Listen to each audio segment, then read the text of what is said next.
কাতার বিশ্বকাপের পর থেকেই ধারাবাহিক আর্জেন্টিনা, যদিও বছরের শেষ আন্তর্জাতিক ফুটবলের সূচিতে প্রত্যাশিত সাফল্য পায়নি তারা।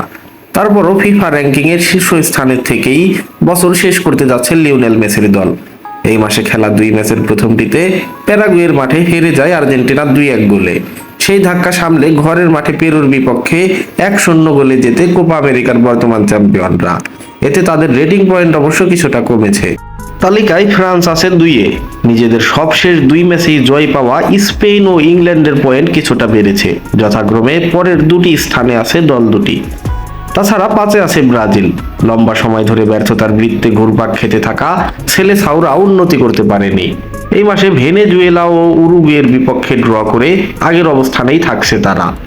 এক ধাপ করে এগিয়ে 6-এ পর্তুগাল ও 7-এ নেদারল্যান্ডস, 2 ধাপ নেমে 8 নম্বরে বেলজিয়াম। ন্যাশনস লিগে সবশেষ 2 ম্যাচেই হেরেছে তারা। আগের মতো 9ম স্থানে ইতালি এবং 1 ধাপ এগিয়ে 10ম স্থানে জার্মানি।